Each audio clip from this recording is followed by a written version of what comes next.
you doing? Eddie Murphy, the funniest man in America. Once you have a man with no legs, you never go back, baby. In Trading Places, the funniest comedy of the summer. I can see! I can see! I have legs! Dan Aykroyd and Eddie Murphy in Trading Places. Some very funny business. Freeze, slimeball! Wow. Trading Places, rated R. Starts Wednesday at a theater near you.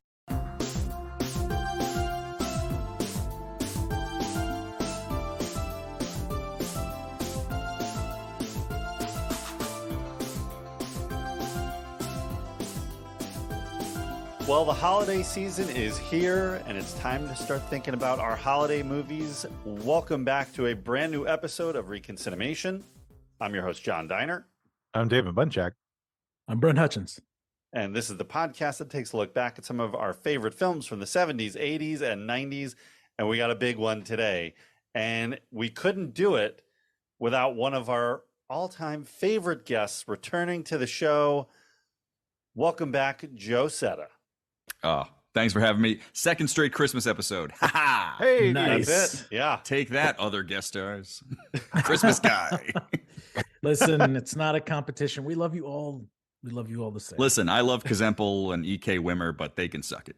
Okay. Great. Whoa. All right. This is leading right Sounds to like- ReconCine Wars. Sounds like there's a little 2024. rivalry behind this. Brother versus brother. Probably not appropriate for what's going on in the world right now. But Yeah, let's have harmony. But Yeah. you know what is appropriate in all areas is the movie we're covering today, Trading Places. All right. Classic. The 80s classic. I'm literally going to have trouble. You're going to hear me stutter a lot because I'm going to always try to say trading spaces. And I don't mean to. So you're going to hear me take a beat when I'm saying trading places. See, I just did it there. This is not I've been trying to do that. I've been trying to get through this all week. Sorry. You've been practicing in the mirror. You're like, Trading damn it. Places, trading places. Damn it, Munchak. Damn it. Get it Sometimes. together. Sorry. But this movie's aged perfectly well. I don't think there's any issues. So Oof. yeah, good to go, right? Yeah. No notes. Sure. No notes. Wrap it Okay. up. Let's call it a day. 10 out of 10. Before we get into it, though, Joe, tell us what's happening on your podcast. It happened 1 year. Ooh, we are deep in the thick of season 3 right now. We're plowing our way through 1984, and as everybody remembers, 1984 had all the best music and TV shows and a lot of fun movies, and also a lot of wacky politics. So yeah, just wander on over. And this Christmas we got a new scripted episode coming out featuring literally everyone from ReconCine. So be sure to check it It out. was fun. Our Fun. podcasts are slowly linking. Yeah, Slowly but surely.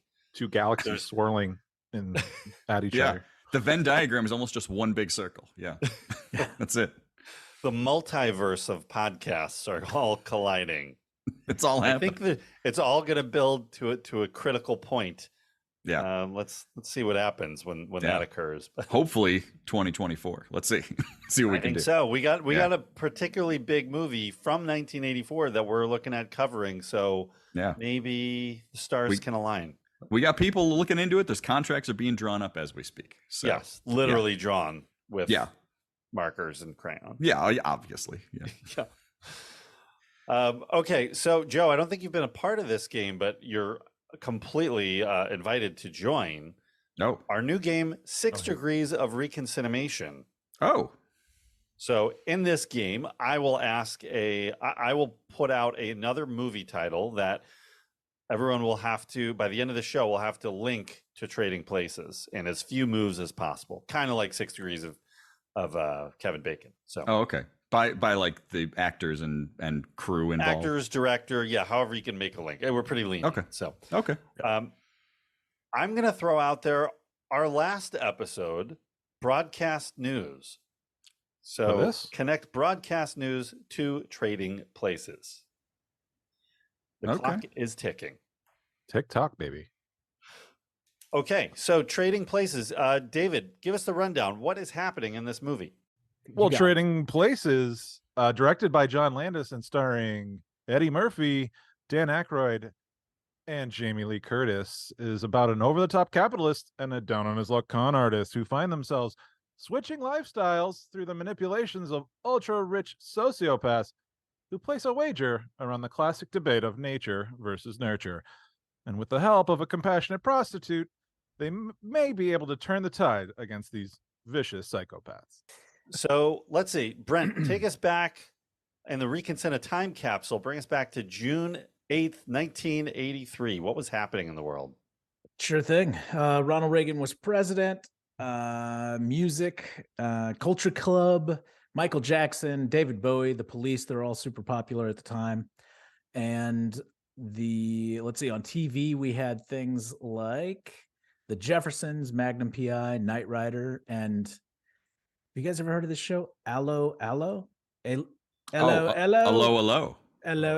Yeah. What is that? Because it was it was like a British sitcom about the French resistance during World War II. Sounds hilarious. It ran for years. It was It's Sounds like a great those wacky Brits, man. It's a weird concept. Yeah, it's funny. Gordon Kay was the main guy. It was pretty good. All right, I've never seen it, but it was super popular at the time as well. One of the top shows at the time. Top games at the time: Space Invaders, Lunar Lander, Asteroids, and Donkey Kong. Top kids show TV shows are Captain Kangaroo, Schoolhouse Rock, Happy Days. You guys remember Captain Kangaroo?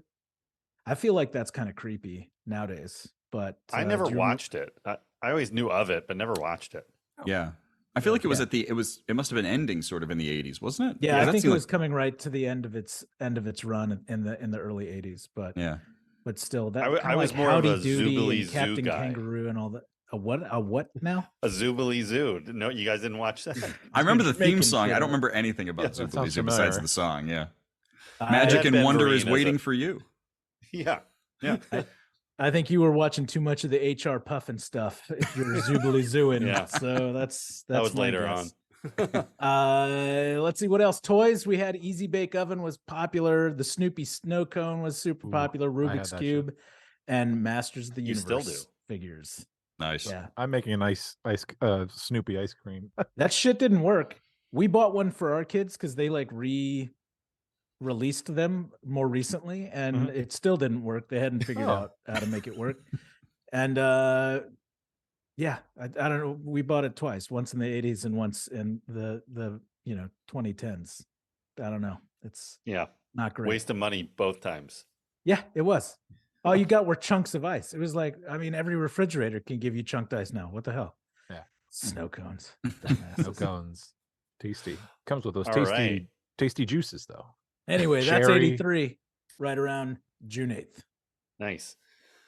So Trading Places has always been such a big movie. In our generation kind of grew up with Eddie Murphy and Dan Aykroyd and Jamie Lee Curtis, all of those being such big kind of important stars of our youth and still around today. And this was such a big one. Joe, when was the first time you saw Trading Places? I think it was the movie I saw parts of for a long time, but I don't think I actually sat and watched the whole thing until maybe, I don't know, I was an adult, like probably 15, 20 years ago. I just think that it's such an R-rated movie and such an adult movie in a lot of ways that I think as a kid, even though I was a big like Saturday Night Live person as a kid and a big like I really was into Aykroyd movies and stuff, but I don't think I actually sat and watched it until much later. I'd seen parts of it, like him in the Santa suit, and like there's stuff that's like you remember as like iconic bits, but it wasn't a movie that I watched a lot as a kid. I just didn't really brush up against it, I don't think. Interesting. Yeah. It's funny what ones of these older films kind of slip through the cracks for us and we come back to later on. That was me with Christmas Story. We talked about last year. You can listen to it in the archives at ReconCineMation.com. But yeah, I didn't see that till way after college. So no. Brent, what about you? Do you catch this on home video in the 80s, 90s, 2000s, or more recently? Oh, I'm sure I saw it on home video in each one of those decades. But I don't remember exactly the first time that I saw it. I think similar to Joe is I caught bits and pieces of it. And then I think maybe I saw it for the first time Again, one of those like late night staying over at my neighbor's house, spend the night type situations where it was on HBO.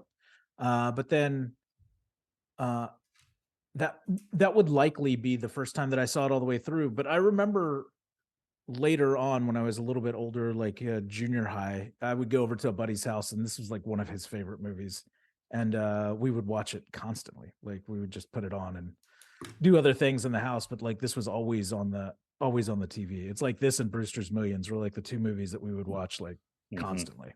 Yeah. And so I always relate those two movies kind of together, because that kind of, it was probably just a semester of school that we were just like hanging out every day after school, and we would, you know, watch these movies and play pool and just, you know, mess around. But yeah, that's where I recall it most fondly from. All right, David, how about you? Now, this is not a first time watch for you. I can guarantee you've seen this many times. Many is a stretch, but the first time I ever seen it was it was probably in the last 10 years. From I'm going to sit down and watch Trading Places. That's that. But before that, it was absolutely. Is it crazy to say this was like a Saturday afternoon movie or a Sunday afternoon movie, heavily sanitized? Like, because I feel like I've seen so many of those scenes, like especially like Eddie in the beginning, where he, you know, he's on his cart and doing his shtick, and and the Santa suit stuff, and the eating the salmon on the train, and so like all that. But of course, it's sanitized for a lot of ways. So it's like I never saw the language wasn't the same, and then, you know, there's certain scenes you're not going to see on you know, Saturday afternoon TV.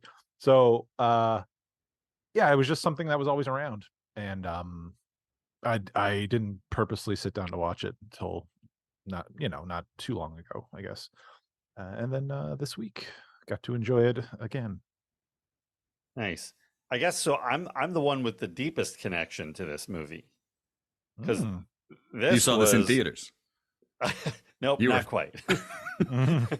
I was 3 and I was, you know, trotting over to the theater. I watched this. This was a part of my grandma collection, which was a series of films, kind of like the Criterion collection, but of random movies my grandma had on tape or took me to the theater to see, that ranged from Benji the Hunted to Rambo 3 to The Godfather 3 to Young Guns, all sorts of crazy, and Avenging Force. Don't forget that one. This was on a tape. So she had all the big Eddie Murphy movies at the time. It was Trading Places, 48 Hours, and Beverly Hills Cop. And I think Beverly Hills Cop and Trading Places were on the same tape. So I would, you know, we watched those kind of all the time, definitely around the holiday season. And then when I got into high school and started collecting VHS, this was one of the first ones that I bought.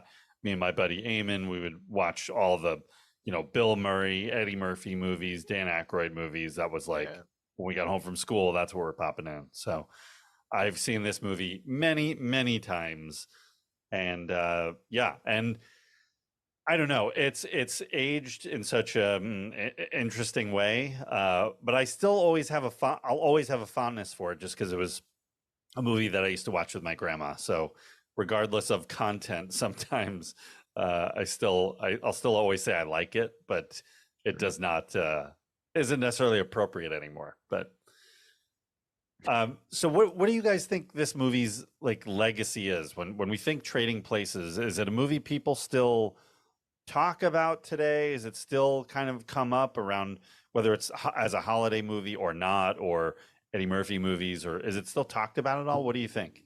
I think I think it's always in the conversation when you talk about like comedies, 80s comedies. I don't think it's like the first, but I don't, you know, it's Eddie and Aykroyd, and I think it's lower down on the list of like discussing that era, but I don't know. It always shows up on lists, I think. That's a fair point. If you're sitting around with a bunch of 40-something talking about 80s comedies and the history of Eddie Murphy, like I definitely agree that it's on the list and going to be talked about for sure. So I agree with that completely. But I don't know about common audience, like, you know, modern audiences and things like that. Like I don't think I don't think it gets the respect it deserves because of some of the, I mean, you know, like John Landis doesn't get talked about that much anymore. You know, Eddie Murphy, he's not nearly the star he was in the 80s and 90s. And, you know, I mean, I think he started to do some stuff in animation that got him popular again for a while, but like he doesn't have that same kind of star power. Same with Dan Aykroyd. Jamie Lee Curtis is probably the one that I think gets the most recognition these days. Yeah, she just won an Oscar. Yeah, you know, so which to me is, you know, I mean, she's fantastic. So, and she deserved, you know, she was great in that. Yeah, she was great. I'm glad she won the Oscar, you know, but I don't think beyond that, like, even when you talk about her winning the Oscar, you know, like, I don't think people are necessarily equating her career to Trading Places, even though, if to David's point, you were sitting with people, you know, talking about the study of film and things like that, like, this movie very much was a springboard for her success. And for her to get out of kind of being sort of like pigeonholed into a specific typecast situation with being the scream queen and all that. And now, you know, this was the first thing that I think she really got a chance to show her true like acting chops and gained her, you know, recognition to do more. So I don't know. Absolutely. Yeah, let's talk more Jamie Lee for sure. We're gonna really get into what was going on with her, how she got this role, and exactly what you just said, what happened afterwards. And surprisingly, the Ralph Bellamy fan club has been very quiet lately. You know, every holiday season, I expect them to kind of spread this one around. But, yeah. I think that really is the thing with the movie now, though, is that it does go so in on being a Christmas movie, where I don't remember growing up ever thinking of this thing as a Christmas movie. But then, like, that wasn't a debate we had back then. That wasn't a thing where they're just pigeonholing movies into being Christmas movies, unless they were really obviously natural Christmas movies. So I think that might be the thing it actually gets it talked about more nowadays. But now part of this could also be that, again, I had kind of a separation from this movie for a long time, and I didn't really even equate it in with like even kind of lesser Aykroyd movies from the time. I don't know why, but you know, I never really thought of it. I think it was really just because it comes right before Ghostbusters. It comes right before Beverly Hills Cop. And so it feels kind of like a junior movie for them in a lot of ways. But I think that might be the thing now, where that is the thing that actually gets it sort of in conversations more often, is the Christmas aspect to it. Well, that's become such a kind of corner of the business, is the holiday movies, the Christmas movies, and taking some of these older ones, because this movie it's all set around Christmas and New Year's. So like, let's just say the month of December, right? But only a real short sequence of the movie is actually Christmas heavy. Right. So, but yeah, it does get kind of, it morphed from like an Eddie Murphy movie to a holiday movie. Right. And I mean, that's the thing, not to keep getting, it seems like when I'm on, we have this conversation more, and I don't know why, because, you know, we're not really doing those kind of movies, but like, I don't think of this as a Christmas movie, mainly because Christmas is such a small part of it, and there's no reason, like, except for him in the Santa suit, which is a great kind of visual moment. There's not really, they could set this at any time of the year and it'd be the exact same movie. So like, I don't even know it has any bearing. Die Hard is certainly more of a Christmas movie, and I don't think Die Hard's a Christmas movie either. So it's like, that's just my thing with this, you know? So we're just going to have the Die Hard argument every time. I don't want to keep having it. I'm just saying, like, that's my idea with it, is like, you could watch this movie at any time of the year and it's the exact same movie. Like, I agree that Die Hard is more of a Christmas movie, and that this does not feel like much of a Christmas movie to me at all. But yeah, it's interesting because I never even equated this to Christmas. Actually, the last time we spoke about it, when we were talking about doing this and preparing for it, I was like, wait, is this is there even anything in here that is related to Christmas? Like, I couldn't remember any of it. Thematically, no, not at all, really. Like, there's nothing. I mean, him in a Santa suit, that's it. Right. Exactly. Like, there's what, 15, 20 minutes of the movie that is really, I mean, if you watch closely, like, the Christmas set dressing is there throughout. So it is kind of a presence, but it's not about Christmas at all. Like Die Hard is about a family trying to unite at Christmas time. Oh my so God. that makes it a Christmas movie. But Comparing this one, both no. of discussing Bringing what families together. discussing whether which one of these is closer to being a Christmas movie is like saying, is a Krispy Kreme donut and or a cheeseburger more like pasta? Like there's none of these things fit. Like which one's more like lasagna? Well, you get a measurable Home amount of Depot- carbs. It's all there. A Home Depot location. Well, it's clear or- it's Krispy Kreme. That's the answer is right in front of you. This is ridiculous. You guys are ridiculous. Also, Joe, you're on the Christmas episodes. We're going to be talking about what makes a Christmas I know, movie. but this is it's only like I don't know why. It seems like we've talked about this in other episodes, and I don't know. Did this come up during UHF? Probably. Why? It had to. I don't It think There was so. a Christmas moment, I think, in the Always comes up. Yeah. Is UHF a Christmas movie? The debate continues. Might as well be. Oh boy. Oh my God. Yeah, no, thematically, like there's nothing plot wise. It's really just visually, set dressing and wardrobe that make this a holiday film. So, but there's so much that is. When I think of this movie now, I really think about how kind of poorly it's aged in a lot of ways. I mean, there's definitely still some funny bits. There's funny Eddie Murphy, things going on in here, performance wise, really strong from everybody. It's just that there's a lot of racism and unnecessary nudity that's world famous, and sexism, and it's hard to watch, and it feels very problematic in 2023. Yeah. Which high school me is punching me in the face right now because it's hilarious to him. Sure. I do have I have a whole chart to get into about all of the problematic areas of this movie. So I don't know when you want to start to tackle that, but let's go. Let's talk. Let's just talk about the elephant in the room with that stuff, and then we can talk more about the cast and the making of. All right, so let's just start with races. So fellas, let's get into it with racism. Right. Okay, let's do it.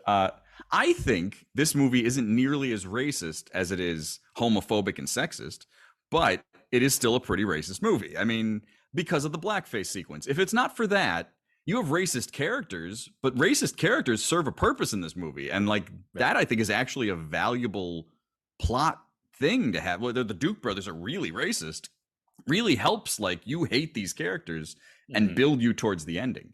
So that I don't really have so much of a problem with. It's the whole train sequence, which I don't know if there's a conversation to be had about why any of that's in this movie, but that part is so bad in just in the movie and just in the construction of it that without it, I think this movie actually is probably more palatable to a modern audience, that entire sequence.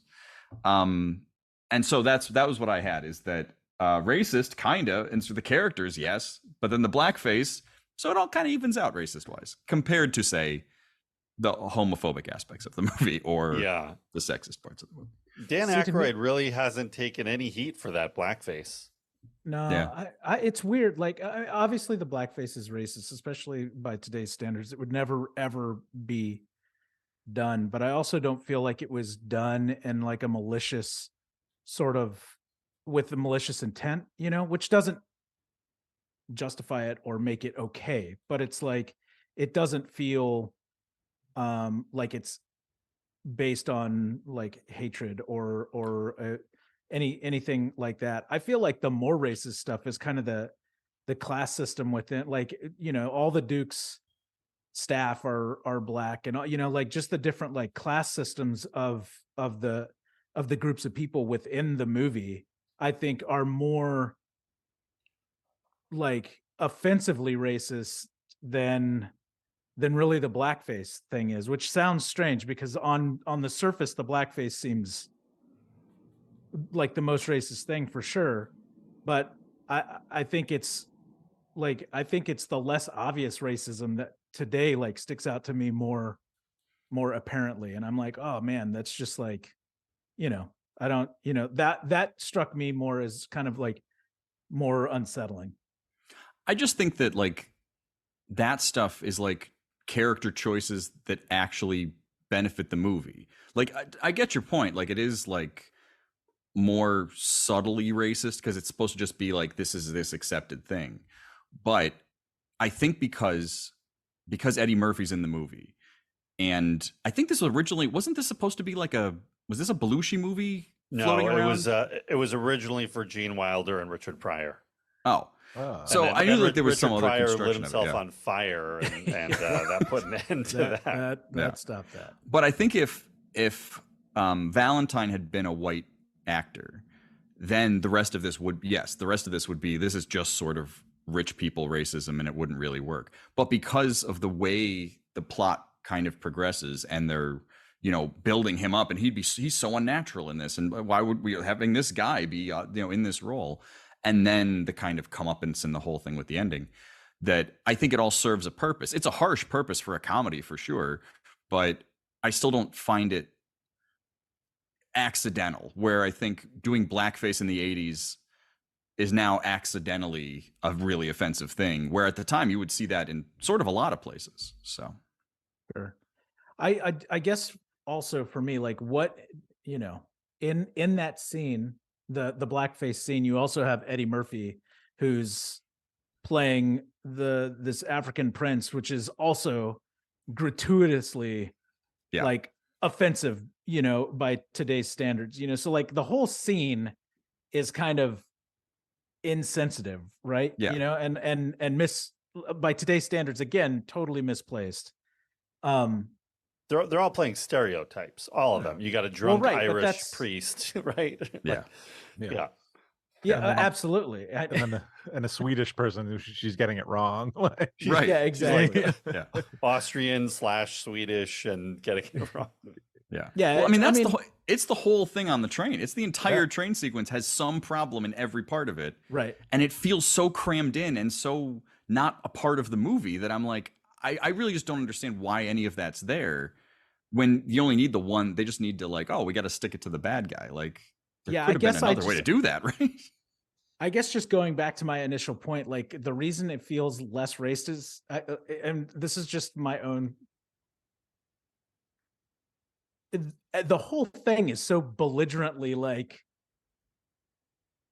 out of control in every aspect. Like every single one of them is playing a stereotype of some sort that like in the mix of it all, like it just seems to fit in with what's happening with every character in that scene. Like it doesn't stick out to me as much, but you're right. Like I get it. Like, yeah, like blackface is not okay. Like we've, there's not a place for it. There's no debate there. Yeah. Unless it's Tropic Thunder, which I still think is okay. I don't know. Like somehow that does work. Well, why is that? Like, why are we okay with, in general, like people seem to be totally okay with it in Tropic Thunder, but everywhere else, like it's not okay. Because in Tropic Thunder, it's making fun of Hollywood. Yeah. And Hollywood's portrayal of blackface. Like there is a difference, and I'm not defending it either. I'm just saying that there's a difference. No, it's just interesting. It's like it's weird, right? Like it's like who gets a pass and who doesn't. Yeah.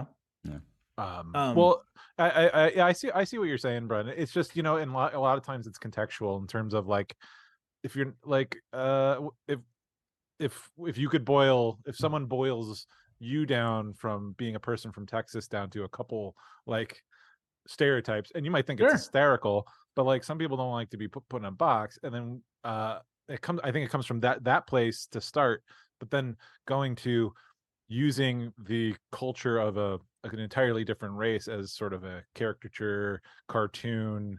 He's got a funny voice and a funny look and all that, and using it as a cartoon, like that's where the problem comes, right? I guess we all know that, but there does seem to be like, because I get what you're saying though, all these characters are so over the top. It's almost like, well, there's actual racist characters in the movie, and we're gonna like sort of play it up, like we're gonna ramp it up, and we're all gonna talk a little funny, and we're gonna have fun doing it, in like to point out like none of this works. I think, like, I almost think like, because how stupid would this guy who like how stupid do they think he is? Like he wouldn't recognize any of them because Yeah. he, being the guy who he is, who had direct contact with at least two of them in the past, like, and would know, like he doesn't figure it out until he sees the swap. Or I mean, I don't know. And Yeah. it's just sort of like this whole scene's ridiculous. Is it effective?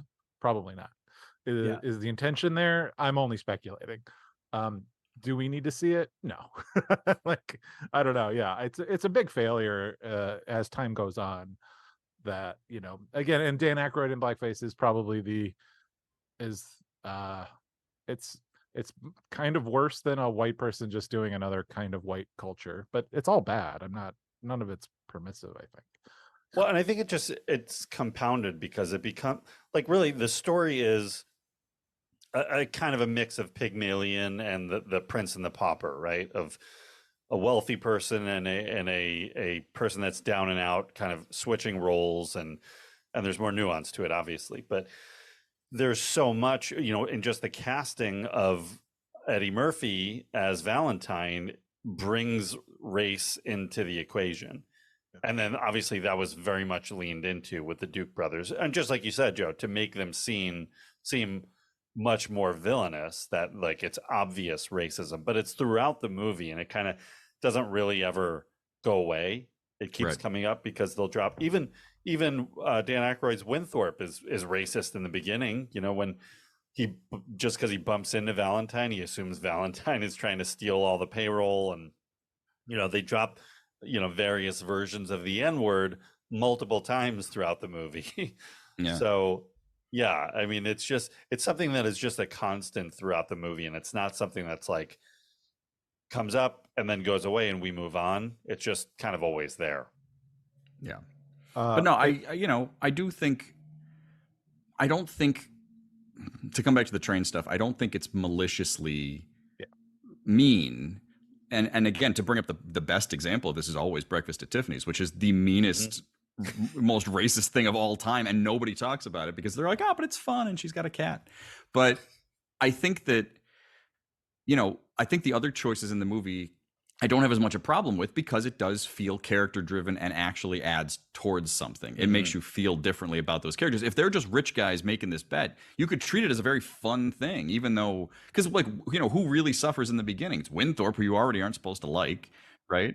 And then like, as it starts to go along, you're kind of like, well, then why are we going through all of this? And you're like, oh, but these guys are really shitty, you know? And like, that's from the things they're saying. So I think that actually works effectively. But again, to the same point, it's pretty harsh for what's otherwise a pretty light comedy, you know, from the 80s, to have these elements in it. But I think that that's having Eddie Murphy in it. So it's interesting because it's a movie that's riddled with both like intentional and unintentional racism. Right? Yeah. Like, and you're just like, how do you split the difference there? Like what? But yet people still talk about it, and it's still, again, like we said earlier, it's in the pantheon of 80s comedy movies, you know. When you talk about that group, this one's usually at the top. Going back to that train sequence, one other thing that doesn't involve race, although there is, I was worried, I forgot about the gorilla suit situation. Oh boy! This time I was like, oh my god, is there something really horrible racially with that? There wasn't, but they do present rape as being funny. Yeah, which was another 80s thing. Like rape is comedy material. Yeah, and when it's a gorilla raping a man, right? Like that's it's funny. That's okay. That's a pass. And there was at least a couple of times about going to jail means you're going to get raped in jail. Yeah. Which is the easiest, quote unquote, easiest joke you can make about like being arrested in a Hollywood movie. Yes, that's standard 80s low hanging fruit comedy right there. Yeah. Well, that's the other thing I had as in part of the chart, is how homophobic is this movie. And the movie, a little, but I think we always give Eddie Murphy such a pass when his like half of his comedy in the 80s is based on just gay jokes, like, and everybody's just kind of cool with that. But like, so I've got the movie as like, it's like 3 out of 10 on homophobic, but Eddie straight up is a homophobic comic, and for whatever reason, that's not something that comes up. But like, look at Raw, look at Delirious.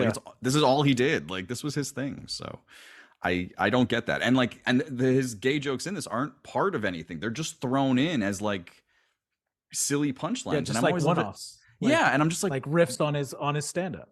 yeah, and it's just so it is just this cheap, low hanging fruit type comedy, and I just yeah, maybe at the time nobody cared, but it feels out of place and it feels strange, in this movie, even with Eddie still not exactly playing characters, just kind of playing Eddie Murphy. So it was hard to watch it this time and like try to look past all that stuff because it's just present all the time, whether it's the racism, the homophobia, the sexual stuff, or the nudity for no reason. yeah, And as a kid, you're like, oh great, this movie's like, this is a must watch. But now it's like the girls at the party that and when Valentine has like his crowd come over for what I think it's his first or second night in Winthorpe's house, that he throws this kind of wild party and girls just taking their shirts off and running around waiting in bed for him, for all that happening with really no motivation or anything. yeah. There was some clever racism in the movie that I caught when who's the John Gleason's character? Paul Gleason? Or Paul Gleason. Gleason's character. So when he calls after he got the stats or whatever, and he said Operation Strange Fruit is a go. And Strange Fruit is that Billie Holiday song that was popularized based on that, like a book or a poem that's essentially about lynching and hanging Black people from trees. Yeah. And his mission has nothing to do with like racism. It's just about this manipulation of the market. But he said Operation Strange Fruit is good, and I was like, oh, you're like, that's another pointing out of like every white powerful person in the movie is a racist kind of thing. No. I didn't catch that. I never caught that before, but because it's just, if you think of it, I mean, I can't believe that would be unintentional. Like, you don't hear that phrase related to anything else. Yeah. That's not a phrase that just gets thrown out there. So so like, but it was quickly done, and it had nothing to do with like the action or the other characters on the screen, but it was this nice, another subtle like exclamation point about like who is a racist and who's got the power. And I just found that kind of a smart little play to make to do that. So I just want to just add that to the pile. Still making villains seem villainous. Yeah. It's like you said, it's more of a tool than it's not played for a laugh, like or anything like that.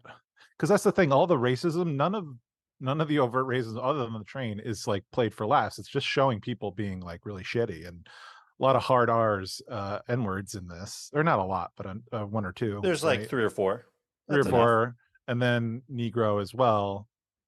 It's just everything to push someone down below, and even further down below from their status. This othering of a human being, and I think that's kind of the key to racism of like, what's your intent? So yeah, did they all on the train have intent to like other all these kind of stereotypes, or did they want to play it up for laughs? They did, but but all the serious racism is applies to these racists. Like it's just to demonstrate who they are. The other ism, back to sexism. And of course, one of the things that this movie is most famous for, and many clips and whatever websites, are the Jamie Lee Curtis nude scenes, which are completely unnecessary. There's no reason she had to take her top off. And I don't know where, because she generally, from what I saw, had good, favorable things to say about this movie and about John Landis. So I don't know where, in my mind, I'm picturing it coming from Landis that, oh, you got to do this. You got it. Like, you just got to do it. But I don't know. Maybe it came from somebody else. I can't see her suggesting doing that. That it somehow adds to her character. Should I take my top off? Yeah. What do you think? Do you think, would that be good here? Yeah. Can I bring these babies out? What do you think? Oh, maybe that's a good idea, Jamie. We could use a little spice in this scene. Have you considered these though? Oh, yeah. No, those would work. Yeah. I don't think the scene's working. What if I take my top off? Yeah, so it's just, as memorable of a moment that is, it's really like so. It's also hard to watch that Yeah. in a way today. Well, so the final part of the chart is sexist. And that's basically what it was. It's just that there's a lot of nudity, and it's unnecessary, but it is pretty typical of comedies in the 80s.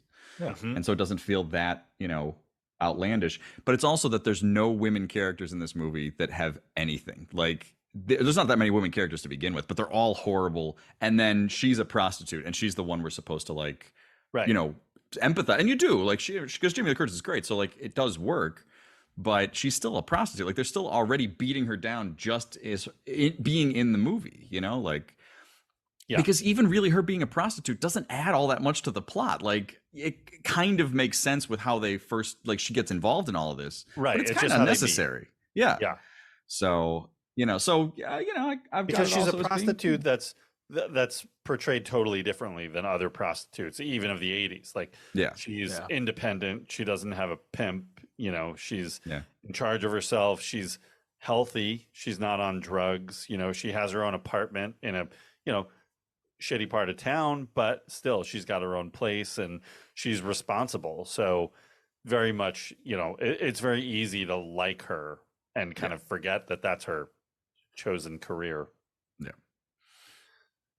Well, this movie keeps trying to like upend your expectations, right? So the prostitute with the heart of gold is a classic, classic thing you can use, and she's the one that shows mercy to the rich guy who has fallen to his lowest point. Like, without her, what would have happened?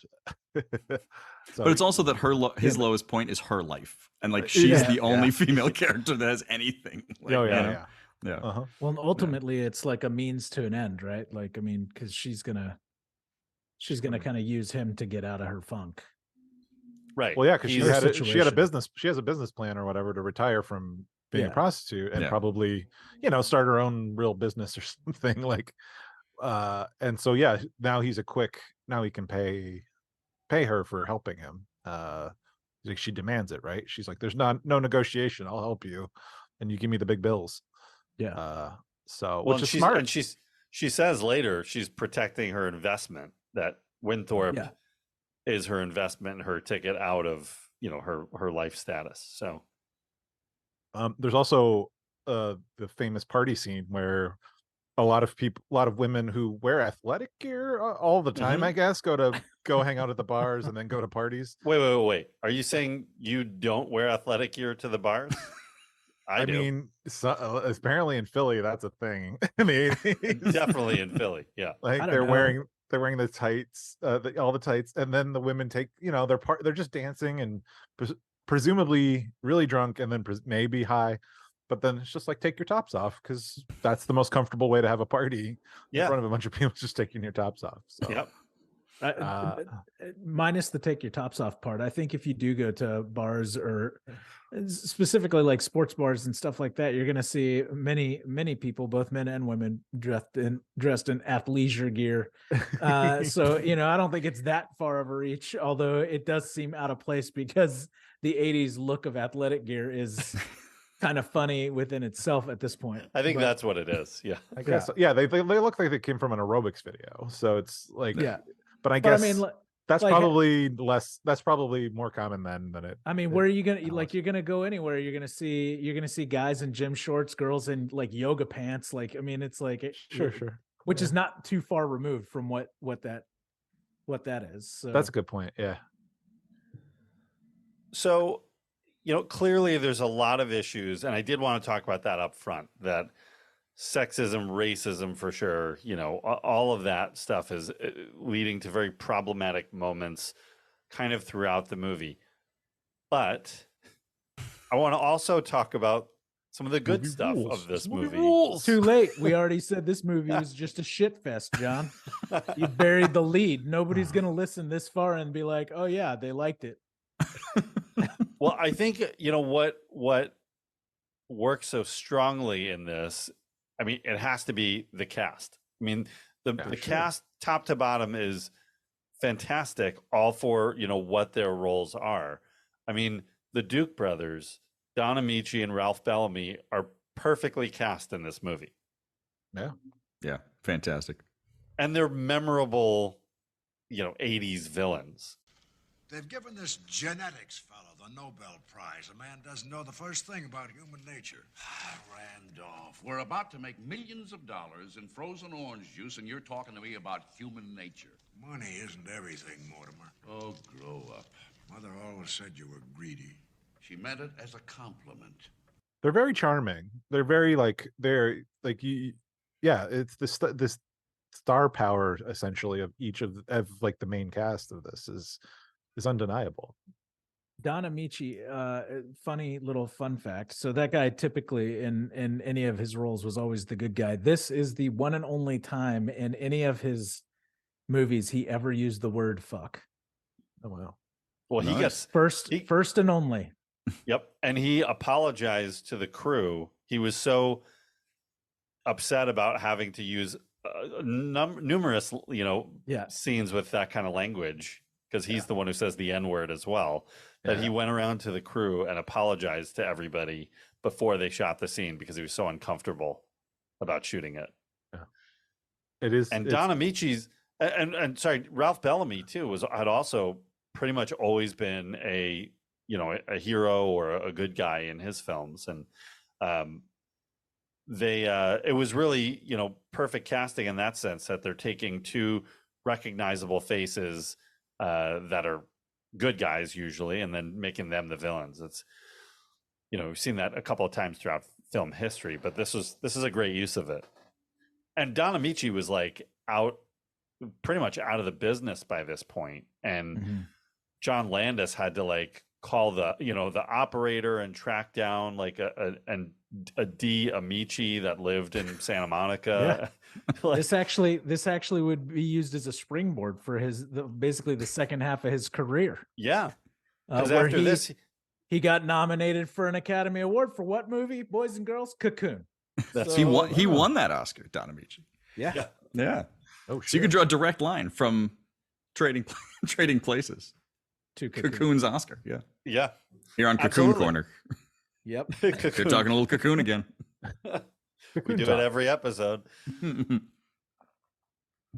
Yeah. Well, Don Ameche, they actually thought he was dead because he had pretty much vanished for really, I think more than 10 years, and nobody knew where he was. And I think it was a casting assistant who finally said, no, he's I see him at this coffee shop in Santa Monica every so often. So he's alive. And then that's when Landis had to kind of just track him down. And they just hung out at the coffee shop. They're like, we're going to wait for Don. Right. Yeah. It's Ameche watch. Yeah, Ameche watch. 1983. Well, the first time you ever heard about Don Ameche, though, and you didn't have a face to put to it, did you think it was a woman named Donna Ameche? Because when I was a child, Donna Ameche, like Donna Meagle, when I was a little kid, and watching whatever TV show or movie, and they mentioned Donna Ameche, I'm like, who's Donna Ameche? And I didn't know. It took a little bit to get there. Then somebody just opens our studio door, and it's this woman. I'm Donna Ameche. Exactly. Oh, hey, Donna. Nobody else? No? Okay, never mind. No. Someone listening to this will absolutely agree with me. Someone. Yeah. I know exactly what you're talking about, but not with Don Ameche. But I there are other names that I've worked with that or heard where it's it could be confused. Yeah, for sure. Oh, no lie. My grandmother thought, I'm going to get this wrong. My grandmother thought Barack Obama was Rock Obama, and he was just an Italian guy named Rocco. That's true. Rock Obama? Rock Obama, yeah. She Hey, thought he was Rocco! like Rocco. Oh, Rocco. And that was, my grandma really, really thought that. Yeah. I almost just did a spit take here. It was your grandmother? Is that why she voted for Barack Obama? I think it's probably the only reason. Yeah. Well, she was of that generation. That's like that famous Irish football player, Frank O'Harris, right? Frank O'Harris. Frank O'Harris. Yeah. Oh my God! I voted for that nice Italian boy, Rocco Obama. I'm voting for Rocco. See? Yeah. She was from Words are West Side. hard. It all checks Did out. she have those T-shirts made up, rooting for Rocco? Rooting for Rocco. Yeah, yeah. She got a big contingent of the blue hairs to come out in West Side 2008. Yeah. All the Cocoonies were there together. Just, The Cocoonies. Yeah. The Cocoonies are good enough. That was. sorry, Thank you, Cindy. sorry, Lauper. Mama Cetta. We're just messing.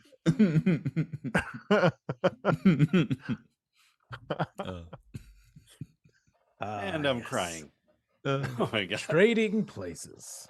Oh, back to Trading Places. Though.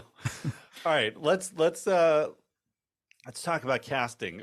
We mentioned that this was originally written or conceived for Gene Wilder and Richard Pryor. As mentioned, Richard Pryor, let's call him unavailable for this after couldn't make it. incident. Unavailable. Well, so- can you refresh my memory? How exactly did he set himself on fire? He went on a wild cocaine binge and somehow Yeah. ended He up was Lit himself on I think he was freebasing and he lit himself Yeah. on fire. Yeah. Oh, Yeah, like poured gasoline on himself and lit himself on fire. oh wow, like that, like straight Yeah. up tried to. Okay. Yeah. Where was, was this? What, David? No, go ahead. Nope. Cool. So, But- yeah, so not available for this, we'll call him. And But so John Landis comes on the. What's that? I'm sorry. I'm just saying this would have been a pretty good Gene Wilder, Richard Pryor movie, right? I was just gonna say it Yeah. would be freaking awesome. That would have been actually. a great movie because I mean, Silver Streak is really a fun movie. Again, a little racist, but like still a really good movie. And what was the second? Stir was- Crazy. Stir Crazy is Stir a good. Stir Crazy. Crazy, and then what they do? See no evil, hear no See no evil, hear no evil. evil. So, Yeah. And then there was another one that wasn't any good. well, yeah, that's my question. Where in their team ups, where would this have been? in This their would have been team-ups? after Stir Crazy. Yeah, this So, would have like- been the third one. Yeah, Silver Streak I think is like 77, and Stir Crazy is maybe 79. Yeah, I think Something like you're that. right. Yeah, but yeah, I could see Yeah. that. That would have been a pretty good movie. Yeah. Yeah. Yeah, definitely would have. But John Landis comes on the project, brought on by Paramount, who is kind of. Let's talk about Landis too, and then we'll kind of switch back to the rest of the cast. But Landis was like the comedy golden boy of this time period. You know, he'd done Yeah. Animal House, which was a huge movie. Blues Brothers, big. It got bigger later on. It wasn't the blockbuster I think that they wanted it to be, but it was still pretty big. Yeah. It became a cult classic. Yeah. Yeah, absolutely. And so he's well loved, especially by Paramount at this time. However, he has filmed his famous sequence of the Twilight Zone movie at this point. The movie has not come out, but as this Trading Places is starting up, he has shot his his sequence, his quarter of that film, which was directed by 4 different directors, each Yeah. directing a segment. Sorry, And- John. Sorry, real quick. So by the time Trading Places came out, he had already filmed that. But when he was filming Trading Places, had he filmed Yes. like so as this is being filmed, like the Twilight Zone stuff's already in the past? Twilight Zone stuff's already happened, but Okay. the trial has not happened. I think that doesn't happen till like 1984, 85. But he has actually filmed at the incident with, unfortunately, three people tragically being killed on Landis's watch. When he killed the Vic Morrow. When and those two John Landis kids. killed Vic Morrow. Yeah. Yeah. when he, And 2 children. yes, We Yeah, don't have two to be children. passive about this. Yeah. which is like Yeah. the quintessential what not to do, breaking every safety, law Yeah. on set, or just in common sense. Yeah. But so that incident's happened, and he hasn't. But the world isn't really fully aware of all the details yet. So So his plans to kill Ralph Bellamy also go out the window because he's like, Yeah, well, I well, can't get away with it They're twice. gonna catch me. They're gonna catch me. he had a helicopter sequence planned. What an asshole! Oh God! Why is Jamie Lee Curtis getting into a helicopter instead of a taxi cab? Why doesn't she have her shirt on? What is this? Topless helicopter rides. That was her original job. in the movie- in the Let's just movie. make her a prostitute. It's easier to explain. She was originally a helicopter pilot who took her top off when she gave you a Yeah. tour around the city. Yeah, just flying around the island. Oh, look, that was great. Yeah. Oh wait, this takes place in Philadelphia though, so Oh, right. you No know, island in Philadelphia. no islands there. Yeah. but- Just go see the Delaware Water Gap and go home. That's it. yeah, So it's really wonderful. short. There's not a lot. There's the Betsy Ross Bridge over there. Yeah, the Ben. Yeah. Yeah. Sorry. So Landis brings up, now the Pryor's out, brings up, the next kind of hot commodity, which is Eddie Murphy, who's a star very much on the rise at this point. He has done 48 Hours also for Paramount. We talked about it here. Check it out in the archives. That really put him on the map. He took him from very quickly a very young stand-up comic to the star of Saturday Night Live, who almost single-handedly, rescued that show from cancellation and became the centerpiece of it for, I think, 3 seasons. 3 or 4, yeah. Yeah, or more, yeah. But and then is looking for his next project, so gets brought into this, and that's probably the best move that was made here was bringing Eddie in, because all of his star power. Eddie Murphy would eventually become arguably the biggest star of the 1980s. Mm. Oh yeah, I think that's Absolutely. yeah. And this is like step 2 or 3, really, if you count Saturday Night Live in that momentum. But Dan Aykroyd, the studio did not want at all. They just saw him as a, kind of not second fiddle, but a partner of Belushi. And his last 2 films both bombed. Neighbors, which co-starred Belushi, and then Dr. Detroit. Joe, I know that's a favorite of yours. I do enjoy Dr. Detroit. It's so crazy. It's such a crazy movie. Yeah. Really is. But it was a box office failure. So they didn't see him as, leading man material, but this is also a team up. Landis had worked with him multiple times and went way back with him and really went to bat and was adamant that Aykroyd be in it. Aykroyd took a pay cut, and I guess that was enough for the studio to give him a shot. So, but it was fun. It was funny because I wrote this down because, like, thinking about Aykroyd's film work, like you take Ghostbusters out of it, like parts where he's like has any sort of dynamism in the parts, and I really only have like a couple things I was like really like favorite Aykroyds, and like I think this movie is a really good showcase for him because he does have that, like, he plays really good like snooty rich people, but he also gets to play a scumbag for like a good stretch of it, and that's like his SNL bread and butter was when he played just like monsters. And I always think that but there's not a lot of movies that have that, like he doesn't really do that in films too often. So yeah, well, and he gets to have like a full arc, you know what I mean? Like there's a lot of range to the character within the context of the movie. So I think it is a really good platform for him, and I think it explains like why afterwards, along with, I mean, all of these actors that were in it like went on from here to really start hitting it big. But I mean, Aykroyd again, like his next thing I think after this is Ghostbusters. Yes. Yeah. And I mean, there you go. Like, so, and he's so good as Winthorpe here, that snooty rich guy, and that haircut, that perfect haircut for that character. A white guy haircut. Yeah. It was a dream. I dreamt the whole thing. It was just a bad dream. Good morning, sir. Merry Christmas. Coleman, I've had the most absurd nightmare. I was poor and no one liked me. I lost my job. I lost my house. Penelope hated me.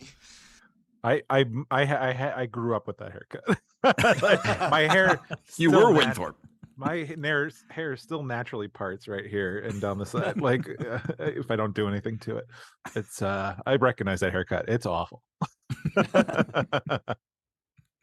But he's just so snobby. When we first see him, that first, act of the movie, that until the switcheroo is made, just, oh my God, it's actually kind of hard to watch. But he's just like a junior version of the Dukes. We see him coming in, and he does say good morning to his staff, at least acknowledges them. The Duke brothers just don't even respond to people. But yeah, just really, really great in this role. And I and he has a good stretch of the movie where he's that dark part of Winthorpe's character arc, where he's at his lowest, that he's been taken out of his rich environment and pushed out on the street, and no matter what he does, can't get back in. No one even believes him. So he has no access to anything that's his belongings. And then he's at rock bottom, and that, the scene that does take place at Christmas when he's in the Santa suit and steals like a ham or something. He steals a whole piece of, was it like salmon or something, right? Salmon, yeah.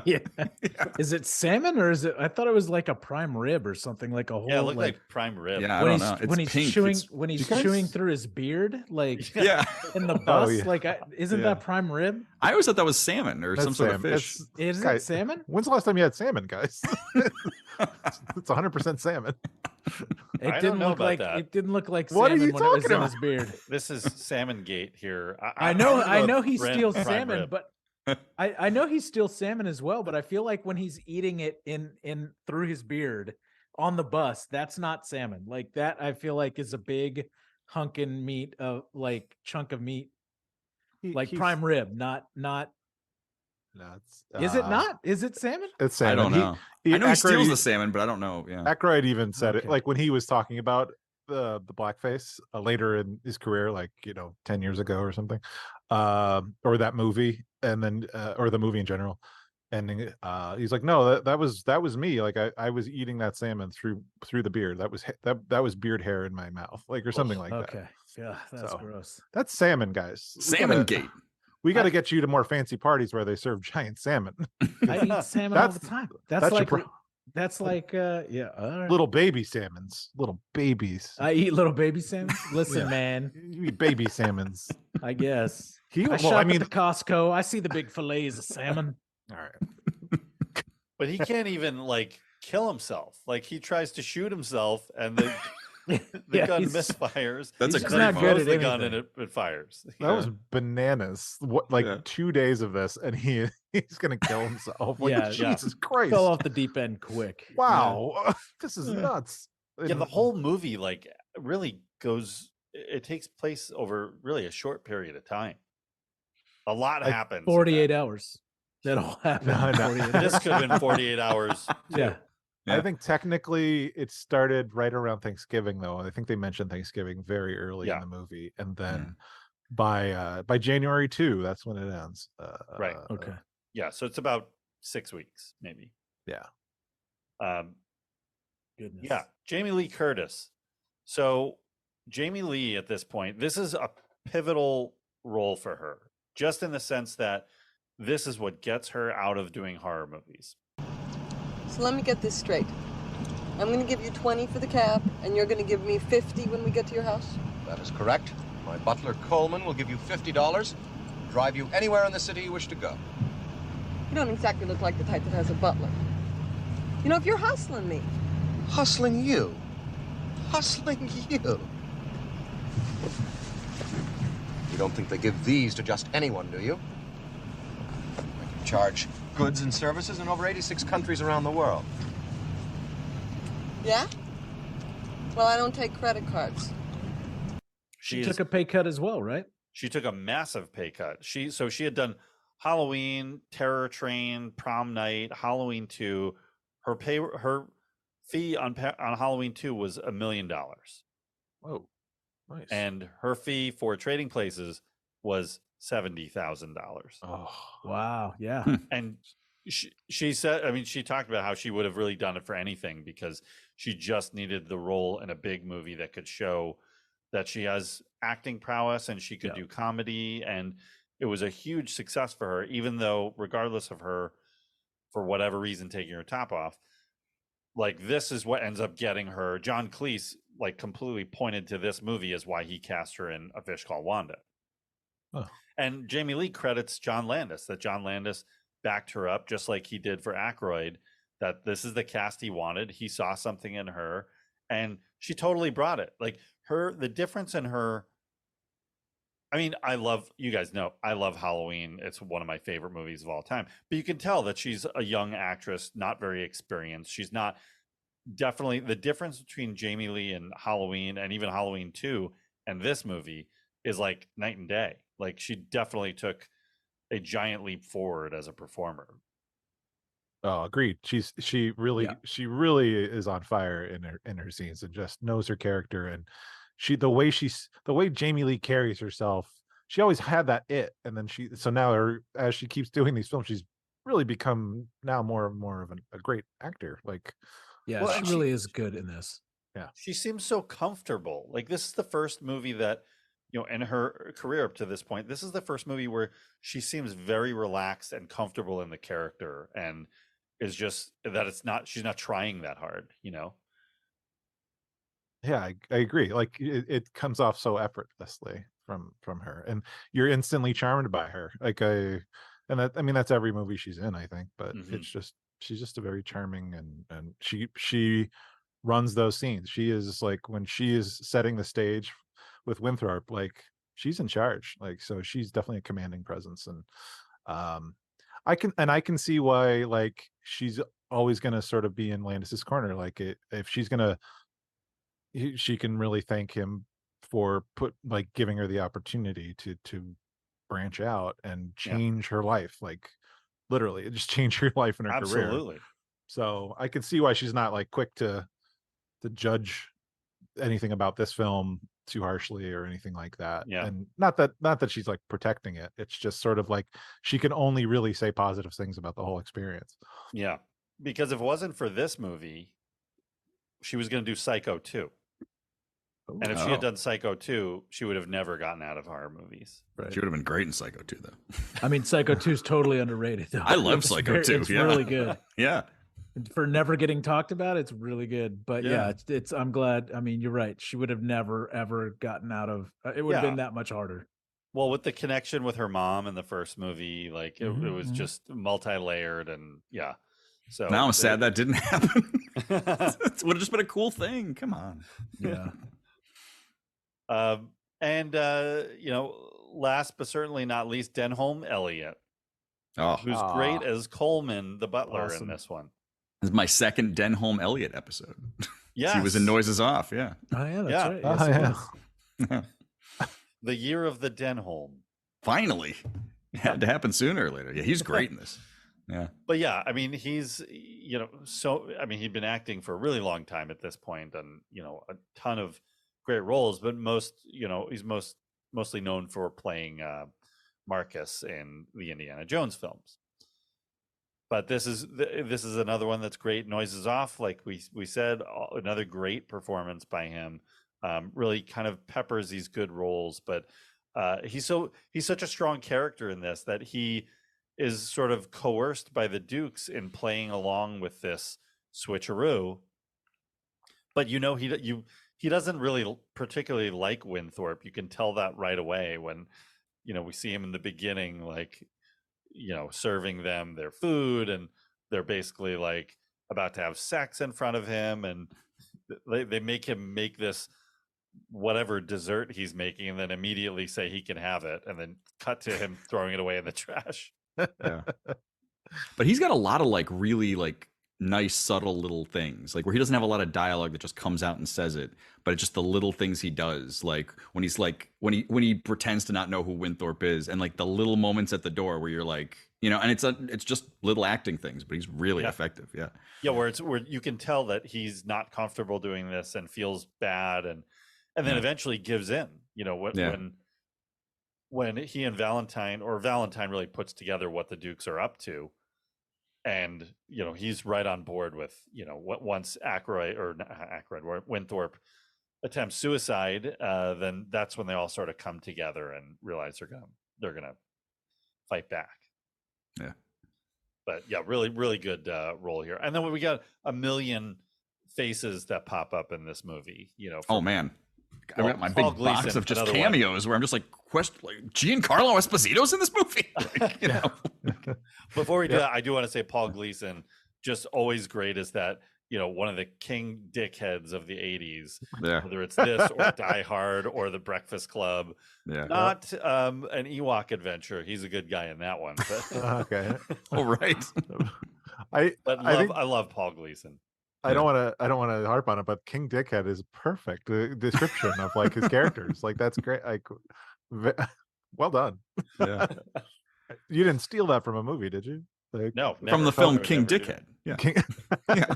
He plays a Starring doctor. Paul He's a real jerk. Gleason. He's a real jerk.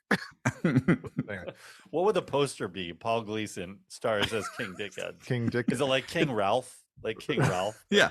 Yeah. He's sitting on a throne, but it's shaped, pretty distinct. Yeah.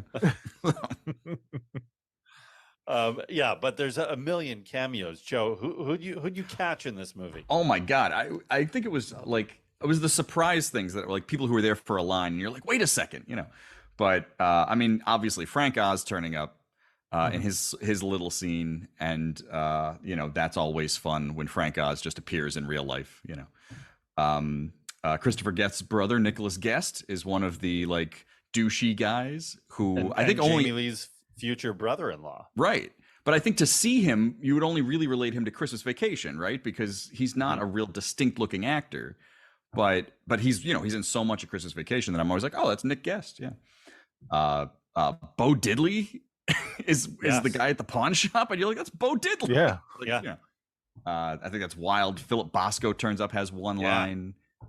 Steven Stucker from Airplane turns up in that one little part, which I thought was a lot of fun. The guy on the beach at the end, this is just something for me. The guy at the beach at the end, Dimitri, is Barry Denon, who played Pontius Pilate in Jesus Christ Superstar, who's like the third lead of Jesus Christ Superstar, and he has one line in this movie, and I have no idea why. And then I had to put the movie back in to see this because I was just going through the cast list real quick, and this just struck me because it was such a strange thing. But at the end of the movie, when they're on the floor of the stock exchange, and the guy that's making the bids and stuff for the Duke brothers is Richard Hunt. Yeah, Wilson. Yeah. And it's played by Richard Hunt, who has no live acting credits that I could find live, as a person. But he was one of the original 5 Muppeteers. Like it's him, Jim Henson, Frank Oz, Dave Goelz, and Jerry Nelson. And I had to look it up because I was like, Richard Hunt's in this movie? And so I went and I was like, oh yeah, I've seen him in pictures, but I've never seen him talk or do anything. But if you listen to him, he's Scooter. He has very much a Scooter voice. In that one, before he's just shouting, Yeah. But I had to put it back in. I was like, I couldn't believe that. And I never would have realized it. But I think it's wonderful that it exists because Richard Hunt only lived to be about 40. He died in the early 90s. And so it's nice that this exists. And I was stunned. I didn't notice it when I first watched it. And it was really a nice thing. So yeah, that's I had the same thing looking through the credits, and it was Arlene Sorkin, who's an actress. She was the original Harley Quinn for the animated series of Batman. She recently passed away this year. But I knew her name immediately, and so she's just one of the people at the party that you just wouldn't know. Just getting early credits. Yeah, I mean, that was one of her. It was one of her very first film gigs, and then but she had been doing TV, I think, in Canada or something like that, or in other places like local stuff. Like she's not she wasn't a big name or anything. But anyway, but her name stood out to me as well. It's just like that personal cameo. Yeah. This didn't even mention all the stuff on the train, the Franken and Davis stuff, and Jim Belushi and all Davis, that. Jim Belushi. Yeah, I have a whole because I have my whole other box. What the hell is the train sequence doing here? And what would we have lost if we took it out? Well, we would have lost Franken and Davis, but we also would have lost Jim Belushi. So maybe it wouldn't have been the worst thing. Jim Belushi as Harvey. Yeah, that classic character, a very well thought out character, beloved by audiences forever. That's what you could show up to a Halloween party in a gorilla suit and they'd be like, "Oh, you're a gorilla." And I'm like, "No, I'm playing Harvey from I'm Trading Places." Harvey. I'm Jim Belushi. Like, oh yeah, I get it. He loves gorillas and hates clowns. We know enough about Harvey. Depth. I caught Bill Cobb also as the bartender earlier in the film. So that was in one of his 3,000 film appearances. Yeah. So just this is loaded, and a lot of that is, I think it's Frank Oz, or not Frank Oz, is John Landis. That he did the same thing in Blues Brothers. That there's a lot of faces. Bo Diddley in Blues Brothers. I think Bo Diddley's in that too. Yeah. So he loves to just throw people out there. Frank Oz is also in Blues Brothers. Yeah. For these quick appearances that's kind of a trademark of his. Yeah. I wish I could find but I'm such a Muppet guy. Like I wish I could find how did Richard Hunt get in this movie? Because I've never seen him in anything. And looking through his credits, he has Muppet credits. Like that's it. And so I wonder if it's because Frank Oz is in it. Like was there some sort of something? Probably. Yeah. Probably Yeah. some link there. Yeah. My favorite cameo, get ready for this one. It's Walt Gorney, who is one of the Duke brothers' staff. Walt Gorney is also Crazy Ralph in Friday the 13th, Part 1 and 2. Ah. So, nice. He did play something other than Crazy Ralph. So, okay. So, something else I just want to mention that I really think is a great part of the movie is Elmer Bernstein's score. Yeah, just really, it gets the energy going right away with that classical, kind of score, and using the marriage of Figaro as an undertone, which is sort of thematically matches the storyline of what's happening in this movie. So I think the Landis Elmer Bernstein team up was always good, but also so many great scores. I love his score in Stripes as well. So just a great composer and well used here. Joe, do you got anything else for the train sequence you want to go over, or do we kind of cover it all? Does anybody else notice this though? Maybe because if you've seen the movie a lot, maybe you just don't notice it. But to me, that felt like that part in Superman 2 where it's just comedy breaks out for 2 minutes and everybody kind of hates it. I think it's kind of fun because I saw it since I was a kid. But the train sequence feels like that. Like all of a sudden, Franken and Davis are here. And I love Franken and Davis, but why? And then all of a sudden, Jim Belushi's here. And then there's gorillas and people in gorilla suits. And it just seems like such horseshit. Yeah. And it almost feels like something that would have been crammed in after the fact. Like, well, we need something here, so let's do this instead. And it's just distracting. And I feel like without it, the movie then almost is like the correct length for this sort of movie because it's a little too long, Mm-hmm. And it wouldn't be quite as stupid where there's just this stupid run of gorilla jokes and rape jokes and blackface and all of this stuff would be removed. Isn't it just an opportunity to bring in all your SNL friends? Like it's that could have been an Aykroyd move. Yeah. Just like they're all direct connections to Aykroyd. Yeah. So that could just be it. It just I don't know. I just found it so jarring when it comes about and as it's unfolding that every part of it is kind of problematic and doesn't really even fit with the rest of the movie in a lot of ways. So I don't know, like even comedy wise, it doesn't feel right, when my movies when I feel like they're just needing something, it's usually Jim Belushi that I turn to. It's usually that's the answer to most of life's problems. When in doubt, Belushi. Yeah. No, but it is. It is a little jarring. Like we get this shift, and I think story wise, it's because they are getting into their character and their stereotype costumes and everything. So we need a bridge to kind of cover that gap. But you mentioned the running time on this movie. It's an hour and 56 minutes. A little long. That's too long. Looking back at it now, like this is great comedies are 90 minutes to 100 minutes. So right. That's your sweet spot. And you're right. This whole train sequence is something that probably could have been done another way to, really would have dropped 10 minutes out of the movie. Right. And that's why I almost wonder if there was some story to it, but I couldn't find anything that explained why that whole sequence is there. Because it does feel like the easiest losable thing. And do they have train parties like New Year's parties like that on trains? I don't know. That's be kind of boss, right? That'd be a little awesome. Yeah. I could in see the it. 80s, they partied on everything. Yeah. Pop on the California Zephyr and do a little coke. It'd be great. Yeah. Oh my God. All right. What else?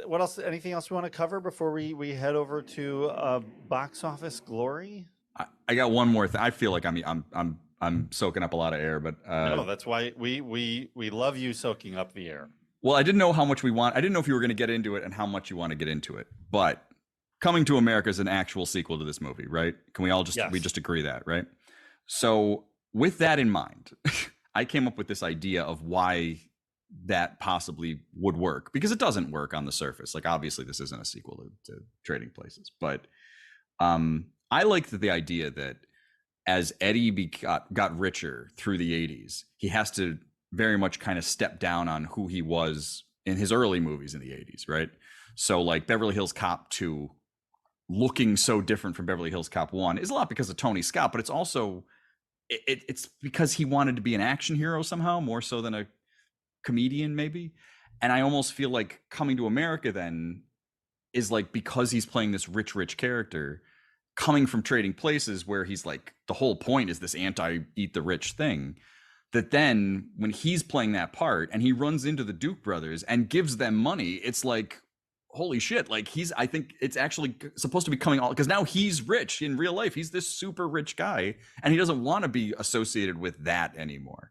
And so that was sort of where I was going with this. And then I got kind of lost because obviously it doesn't make sense. But like, I was trying to think, well, maybe it's, something with that. So that was my coming to, because I assume everybody remembers this. I mean, I think of Coming to America as a movie everybody knows, and then early 80s Eddie Murphy not as much, because that's the age I was. But there's this one weird moment in Coming to America, which was also directed by John Landis, where he runs into the Duke brothers are homeless. It's clearly a sequel to this movie. Yeah. And he gives them money not knowing who they are, but then they call each other Mortimer, and so it's clearly that moment. So well, and in Coming to America, the sequel, there's a mention of the Duke brothers having come back into power.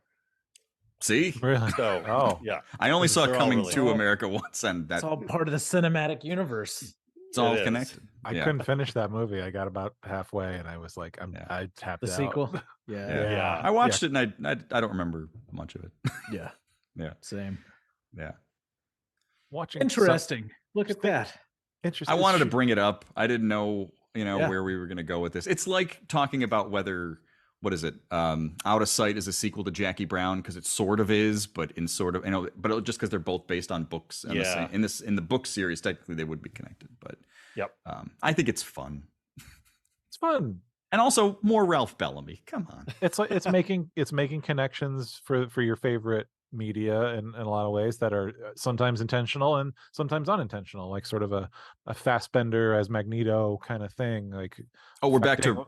Did we back to? I don't think I mentioned that on the air. Which movie is Out of Sight? Sorry, I'm going back to your Jackie Brown Out of Sight. Clooney and Jennifer Lopez. Oh, okay. Yeah, but it's because. Why actually is this? It's because Michael Keaton is playing the same part in both movies, or he's playing a very similar part in both movies. And then because Samuel L. Jackson turns up at the end of Out of Sight as a character, you could make the case is his character from Jackie Brown in a convoluted sort of way. So like, I've always thought there's something there, but I haven't spent a lot of time trying to iron it out. But this is obvious. Like, this is clearly the same characters in the same world by the same director and all the same people. So it's a fun little wink. Yeah, it's something fun. It is. But as a kid, I had no idea what the hell any of that meant, because I hadn't seen Trading Places. Right. Yeah. One of my favorite little moments in this movie is when the Duke brothers are explaining commodities to Valentine, and they're explaining like bacon, like you would have in a bacon, lettuce, and tomato sandwich. And Eddie Murphy just looks at the camera. He had like two of those moments. That's like a brilliant moment. I love that. Yeah, that's a great moment. Didn't he do that too when he was in the car or something, or earlier in the film? Like, he's just like, what?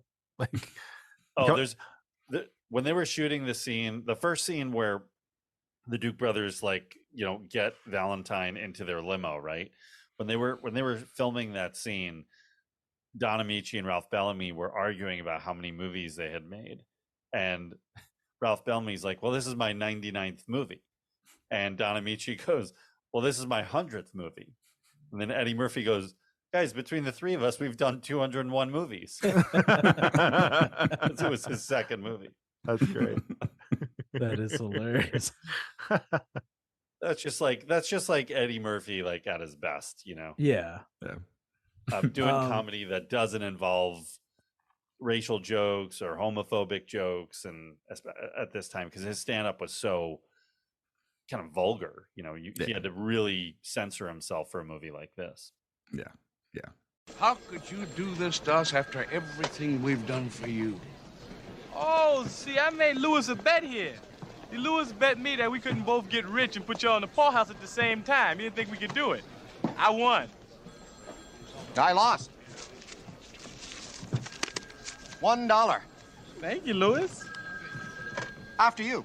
Certainly. Do we care how confusing the end is? I think it's a really important thing that most people do not understand how the ending actually plays out. Right. I mean, I had to look it up, and it makes sense. But like, is it weird that you have to look it up for it to make sense? Like, It is. Look, even Landis wasn't clear on how it worked. He's like, they're just gonna, do the shot list and shoot it. But it never bothered me ever. Like, never, at no point when I was a kid watching this was I like, that doesn't make, I don't get it. But after watching it this time, I was like, well, I should probably figure out how this works, because I am 40 plus years old, and it probably makes sense that at this point in my life, I understand what this means. But like, yeah, it's weird because it doesn't make sense. And unless you study futures or commodities or anything like that, like, you're probably not going to get it. But I don't think it ever it's like, who cares, right? Like, it doesn't even make a difference. It's just like, it doesn't the really, good guys, the good guys won. Yeah. It's like They really tricked trying the to Dukes. It's like really trying to be like, well, wait, how do proton packs work? Like, I really need to, you know what I mean? It doesn't really matter. Like, it's Well, just, and it's like the flux capacitor. It's just what makes time travel possible. Right. Yeah. right. That's It's it. that suspension of disbelief. But in both proton packs and the flux capacitor, at no point is somebody like, oh, that could be real. Like, the stock market is real. Like, what they did in this is something that really could be done. Yeah. This I'm shows... still waiting on my fucking hoverboard because that shit is fake. So it's not exactly one for one. But yeah, the suspension of disbelief still works here. But it is funny that it's based in some like actual truth. Yeah. And still nobody really, like, they're like, whatever. I think there's such an unreality to the Wall Street trading floor in movies where none of it makes sense, where everybody's just shouting and you're like, how is anything getting done? But that's like, how it's it just is, craziness. Though. Like, and some so I of think these that, shots like, is it still that from way? that. They stole, they like, when they went down there, they were going to shoot during hours. And because the traders were so distracted by Eddie Murphy and Dan Aykroyd that they were screwing up billions of billions of like, dollars well, of trades were. But they shot all this footage that's in there. Basically, the shots that don't have one of the stars in it is like stolen footage from the real floor. Yeah.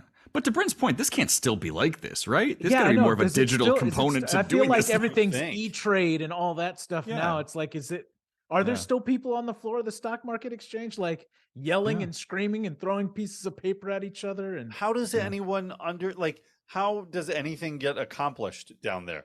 That's what I mean. It's so strange. Like writing numbers on little pieces of Yeah. I almost always thought of it as just a visual metaphor for just how crazy the stock market is. Same here. Like, it can't possibly be like that. Like, that can't be really what's happening. Yeah. I think it just shows that the whole fucking thing is a grift, and the rich are just gonna get richer. The absurdity of how it all now it's is. time for socialism corner. It's a grift. I'm Don't just believe it. saying. So. If everyone could do it, they'd do it. Vladimir Lenin was right. The other thing that got me was watching it this time kind of jumped out at me. So, all right, Valentine and Winthorpe switch places pretty quickly. Valentine is integrated into Winthorpe's home life and his work life, right? He gets Winthorpe's job and he's really good at it, like immediately. Yeah. How? Yep. How would that be? Yeah. Couldn't be that hard. Because all you got to do is flip coins, apparently. Like, you're just like, whatever. Yeah. Because it's a grift. It's all a scam. It's kind of like, what was it? Like, scam. was it like in Big, where he just walks in and he's immediately good at that job? And like, just that was a shortcut thing. Like, well, none of this means anything. Just, it's all marketing and bullshit and, But he's kid in a man's body making toys for kids. He knows what kids want. Of course he's good at that job. Big used to be called What Kids Want. The original script was. Yeah. What kids want. You got to love the 80s because there's so much of that suspension of disbelief and like, no, this is just happening. Yeah. Look at Police Academy. How did any of those people become cops? Come on. Oh, Come my God. It's 80s. It's fun. Yeah. You know, come Well, they had to go back to school. That's why they weren't. They, on. Back in training. they had to go back to Well, training because the and- first time it didn't take. And they needed to put citizens on patrol. That's Right. right. Right. And they had to go to Moscow at some point, which Yeah. is Yep. crazy. Let's not And forget. Miami Let's not forget. Beach. They went Oh, a little Miami. vacation to Miami Beach. Yep.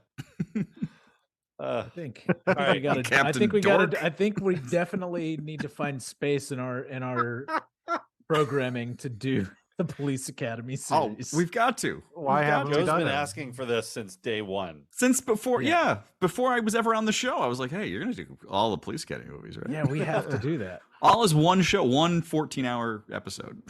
We need Cover a every Gu- episode. We need a Guten month to That's get it right, kicked yeah. off. Gutenfest. Guten. Yeah. Do Yeah, that. there's 3 no Men and a months Baby. to Talked start about with. that before. Cocoon. Yeah. If there was a it month that wasn't- started with G, we could do it. Yeah. Yeah. We'll just What get Maybe the about- 13th month. Yeah. Gebuary. Gebu- That starts with the G. Well, we already did 3 Men and a Baby, Joe. So we're already. Yeah. Oh, you did 3 We Men and a did. Baby. We started it. We cracked Yeah. the seal. Now we just need Oh. to like And follow up. There's a lot Yeah. of cocoon corner Co- happening here. Yeah. Cocoonies. The Cocoonies are waiting. we need more Gutenberg. And I think I mentioned this Oh, my- before. There was that movie called, what was it? Don't Tell Her It's Me. I saw that movie to death when I was Yep. a kid. Yeah. Yeah. So let's Don't- slide it don't you- in. Don't you dare forget Zeus and Roxanne. Whatever. God, Is that, man. the Gut- cat, is that the Gutenberg. cat and dog movie? Nope. Oh, Milo and Otis? That's what. Yep, that's the one. All right. Zeus and So Roxanne. let's check out how Trading Places did at the box office with a little box office glory.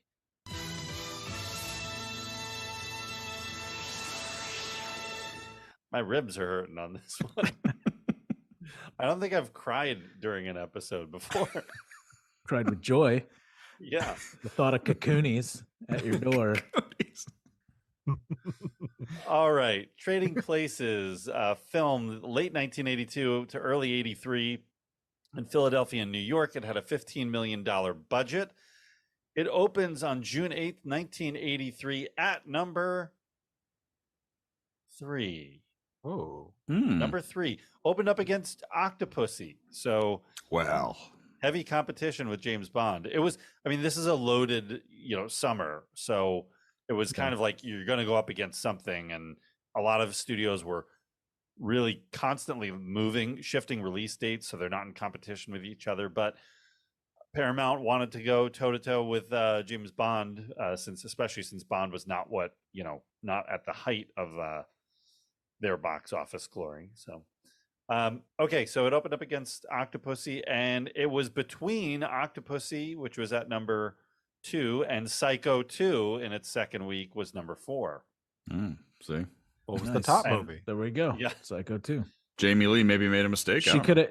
I mean, she could have had a piece of the top box office either way she went. Yeah, exactly. Return of the Jedi was the number 1 movie of the week in its third week of release. What's Trading that one? Places had a $7.3 million opening week, Huh? but had Return of a the what? Yeah. Never heard Who of that. dat? Who dat now? Trading Places brought in $90.4 million domestically, another $30 million internationally for a $120 million gross. Pretty That's a good. Pretty good return. Yeah, it ends up as the number 4 movie of 1983 between Flashdance and War Games. Oh, War Games. Nice. So look at the box office, the top 5 box office movies of 83. Listen to this lineup. You'd never see anything like it today. Return of the Jedi. Okay, that's not a surprise. Terms of Endearment, another James L. Brooks classic. Yeah. Flashdance, number 3. Trading Places, number 4. And War Games, number 5. What an eclectic group of films. That is a mix, man. That is all over the place. Yeah.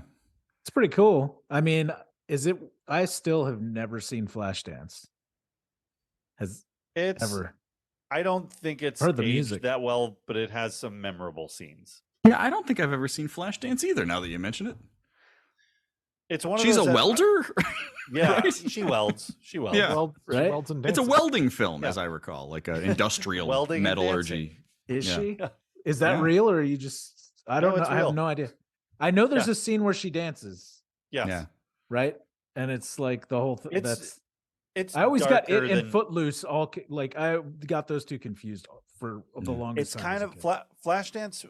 In my memory is kind of like Saturday Night Fever in that it's a lot darker than it seems just from what you know of it, of the dance stuff. That there's darker storylines going on in there. But check it out. Go back and watch it. It's the number, Sure. the number 3 Like, movie jump of right on it. 1983. 40 years from now, maybe. But the like we talked about, the fallout of Trading Places was huge for people. That this continued Landis's high point of his career. The next film he would release is The Twilight Zone. So that would kind of the downward spiral would start the next year. Although he would have, thanks to Eddie Murphy, he would have one more kind of uptick with Coming to America, but really was never the same director after the Twilight Zone court case, really. So, I thought that, but then he did like Three Amigos, and I mean, there's other things post. Oh, forgot about Three Amigos. Yeah, right. Like, I thought that for the longest time, I thought the Twilight Zone thing basically halted his career, right? But I don't know that that's actually what happened, because he had a couple other movies in the 80s, but then he didn't do much of anything after that, though, right? Like, he just, he had, what was it, Innocent Blood, Beverly Hills Cop 3. His relationship with Eddie was really interesting. That Eddie kind of does him a favor and brings him on Coming to America, and they have a huge falling out during the making of that movie, and they're not even talking to each other. But then years later, Eddie brings him back again to do Beverly Hills Cop 3, and I think they were still not talking to each other. So very interesting relationship between those guys. But like that, my favorite, that terrible second Blues Brothers movie, like Blues Brothers 2000, pretty rough. Yeah, but he did. I mean, Three Amigos, Spies Like Us, those are both post. Coming to America was huge. Yeah, I don't know.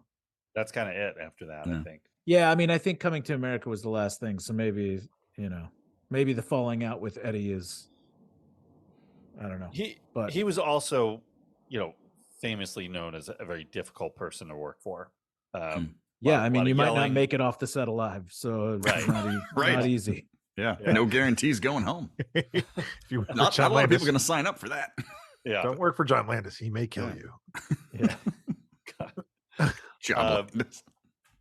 Eddie, though, big hit for Eddie. Follows it up with Beverly Hills Cop, and right after that, Golden Child, Beverly Hills Cop 2, Coming to America. So it's hit after hit after hit, and really kind of doesn't start to die down till probably like the late 90s, mid 90s.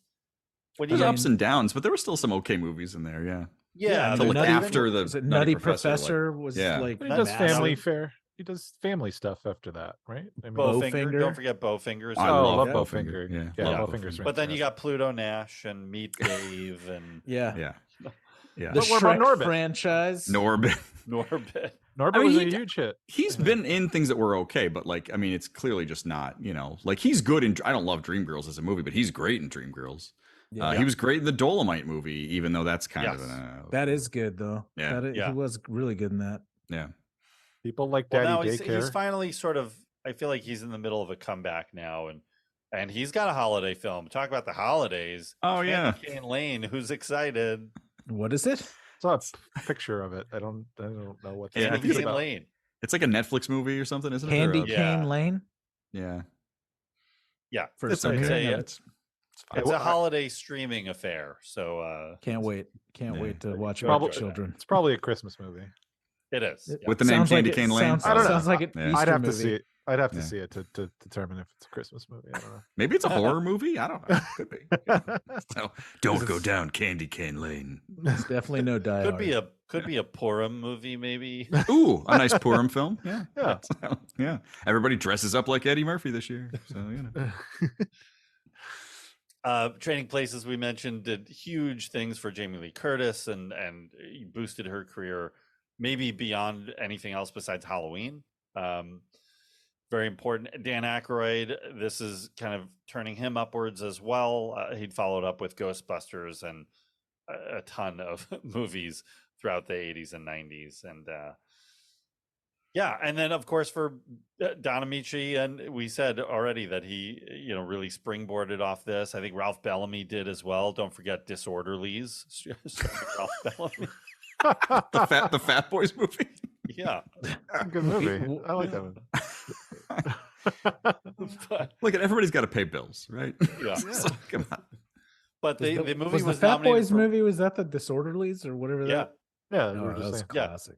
Well, my internet cut out for 2 seconds. Oh, I you just- missed the I Disorderlies. just caught a corner. whole bunch of laughing, and I was like, "Oh, That's been the Bad whole face. episode. The Laugh with us. The movie was nominated for 1 Oscar, and guess who it was for? That's right, Elmer Bernstein. Nice. gets the Hey. Oscar nomination. Doesn't win, but Oh. it did win 2 BAFTAs, Ooh. and those went to Denholm Elliott and Jamie Lee Curtis. So getting Nice. acknowledged over there in the UK, and yeah. So I don't know how would you recommend this movie? What do you think audiences of today would say about Trading Places? If someone said I'm looking for like a great 80s comedy, I'd probably recommend a few dozen movies before this one. But Yeah. like yeah, probably The Toy, and then I probably Sure. right. Absolutely the toy. Sure. So no, I mean, but Blazing Saddles, but and then, Ghoulies like- 2. What'd you say? Goonies 2? Ghoulies 2. Oh, Ghoulies Ghoulies 2. Yeah. Sure. So I'm like, but not. But if someone was like, "Oh, what about Eddie Murphy movies?" I'm like, "Oh, well, then you should see this." Like, but I mean, where would you be? Unless someone's looking for something specific, I would name other movies before this. Yeah. Down the line. I don't know about you guys. I Yeah, I think don't you know. have to put a disclaimer. If like you can say exactly that. Like if you want to see a really funny Eddie Murphy performance, like this is one of his top films. But there's a ton of racist stuff, racist elements in the movie, sexist elements in the movie, homophobic stuff that you have to put that disclaimer on. You can't, I think crowds today, especially the younger crowd, I don't think they're going to kind of tolerate the kind of humor in this movie. I don't think they're going to find it Yeah. funny. I'm not gonna recommend this to any of my woke friends. That's for sure. Like I'm gonna pass on that because they will not talk to me again. My kids watched it and were like, "Nope, I'm good." One Not time this. enough. Yep. Did they get through the whole thing?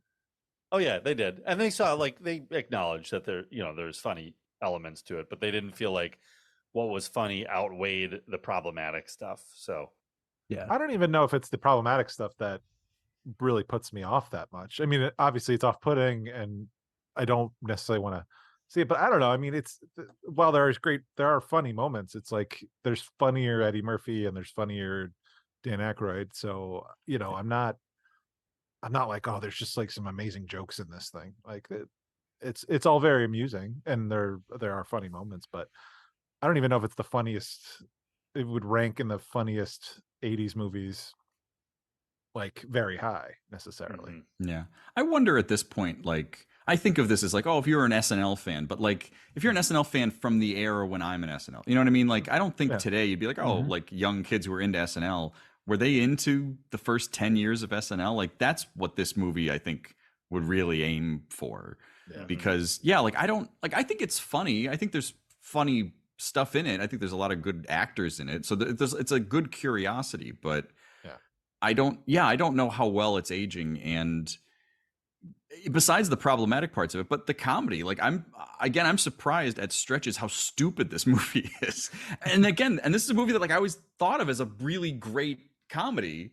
And when you watch it, you're like, yeah, Eddie's really good. And I think it's a great Dan Aykroyd performance, but it hits some real lazy stretches. And then it is kind of too long. And the ending is a crazy mess. Like, I don't know. It has kind of a by committee feel in a lot of ways where we're going to throw a bunch of crazy different stuff out there and it's going to be wacky and kind of funny. But But as a formation thing, if you're really into any one of these people or just the SNL group in general, and you want to see some real like novel things, like Franken and Davis are in this movie, which is just not that common a thing in a movie, or I think there's sort of an appeal to that, but that's almost about it. Like I think it really boils down to like film aficionados, sort of, which is an odd thing to say about this kind of movie. Yeah.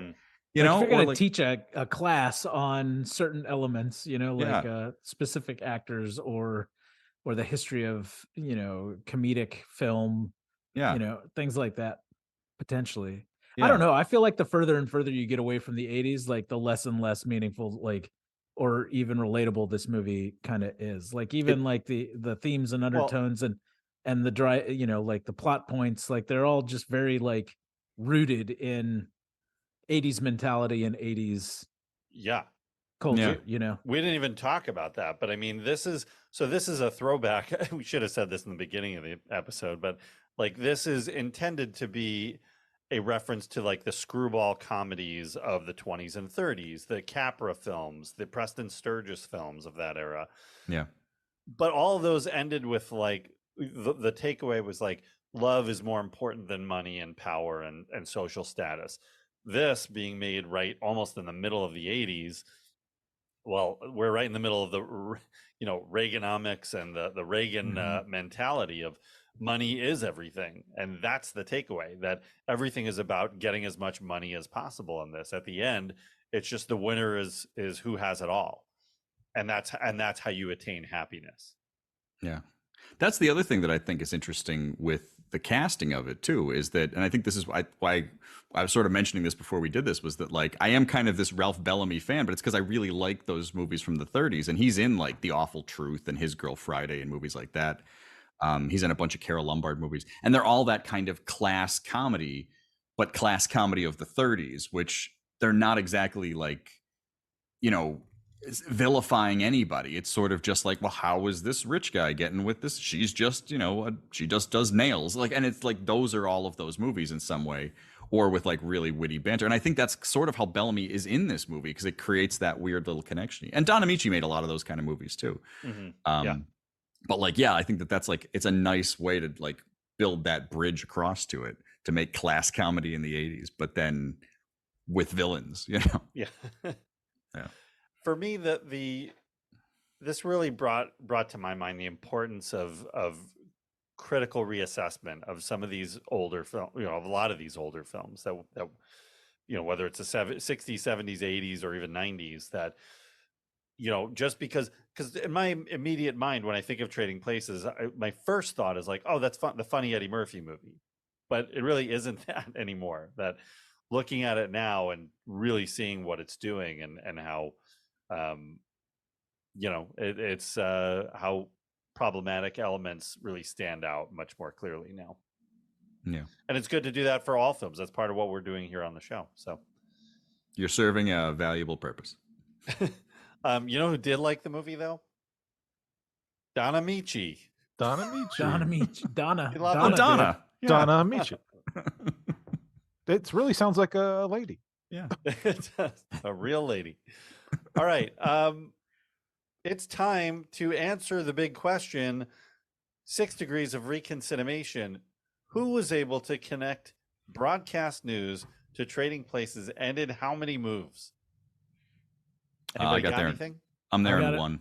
I got it in one. Yeah, one. Okay. I was curious if that's what I had too. So. I assume we have the same movie because we keep talking about it this whole episode. We've talked about it a bunch. So yeah, I assume Joe and I at least have the same movie with Twilight Zone. Yeah. Albert Brooks and Dan Aykroyd have that scene. Yeah. Right. Ooh, there's another one too. There's another one move, but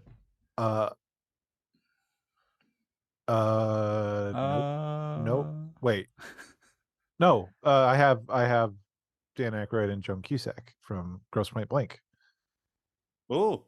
Oh, okay. They're together. There you go. Grosse Pointe How about Blank. this? How about this? Robert Prosky to Dan Aykroyd in The Great Outdoors. There you go. Ooh. Okay. I wanted to try and get there with Bill Cobbs, but I was like, you know what? It's just too easy with the Twilight Zone, so I'm not gonna, because I like me some Bill Cobbs. I think that puts Trading Places to bed. We are going to move on next episode to a little deeper into our holiday season and our holiday episodes with a 90s romantic comedy classic, While You Were Sleeping. Oh my God. Like a We're joke. going there. Why? We're going there. Let's try to get the female audience in, guys. It's Merry about time. Christmas, everybody. Okie dokie. The first movie you think of when you think Christmas, but When I think of Joe, ReconCinemation, that's what I think of. Like, oh, they should probably do a Sandy Bullock film one of these days. Yeah, I love a it's Sandy time. Bullock. Yeah. Pullman, Bullock, Come it's on. got to happen. It's a Maybe we classic. can get Gams on and we can talk about Rocco Obama. I'll see. Obama. Rocco. See if Rocco turns All right. up. Vote Obama. Joe, where can everybody check out It Happened One Year and your examination of the year 1984? I think we're available everywhere podcasts are available. I think I just got is Google Podcasts going away? Because that was something we had a lot of traction from Google Podcasts. But so if you're using that, don't. I think Stitcher went out of business. So Stitcher's wherever gone. podcasts are still around, we're available everywhere. Me and the wife, we're cranking out episodes, as something to do. But yeah, we're making our way through 84, and I think we're going to be doing 84 for a while to come. So A lot happened. there's a lot happening in There 84. is, It's Yeah, a that's happening true. year. Yeah. Yeah. Okay, great. Well, we will be listening, if not participating in some of those episodes. And don't forget to check us out. We're on our social media platforms at ReconCinemation Podcast. You can check out our archives at ReconCinemation.com. You know what? Give us a 5-star rating and a review. It always helps the show, so why not do it? It takes 2 seconds. Thank you to our friends E.K. Wimmer for the theme music, Curtis Moore for the poster, and Joe, thank you for coming on. It is always such a damn pleasure having you on this show.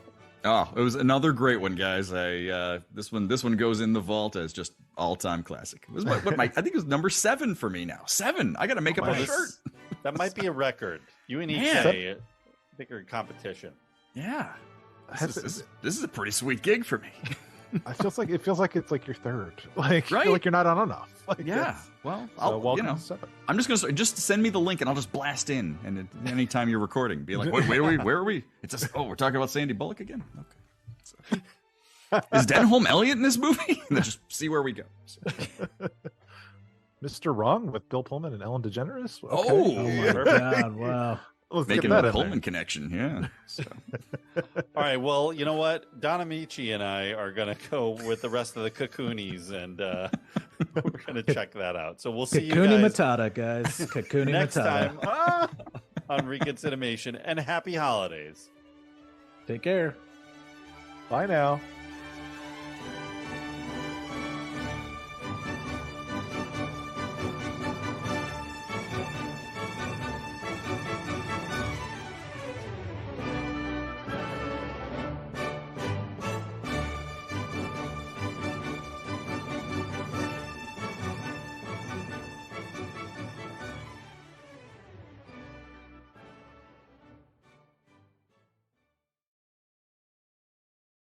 No, I know. I'll get it. We can get into it, but this I think was what wholly turned me off to this movie when I was a kid because I was like, I don't understand anything that's going on at the end of that movie. Yeah. You just ejected it from the VCR and just dropped it Not in the this. trash. You know, I guess the gorilla scene's over, so I'm good. I threw it away. Out of the VC. Just walk the tape over to a garbage can. Not this. Nope. I don't need Orange Juice Future stock talk. No thanks. You just pull some of the tape out. Pulled it and out. You just copy the Jamie Lee tits scenes That's it. onto another VHS. And you're like, I don't need this fucking movie anymore. And I did No, all of we're this just- in front of my copy of Best Defense, so it knew you're next, you son of a bitch. And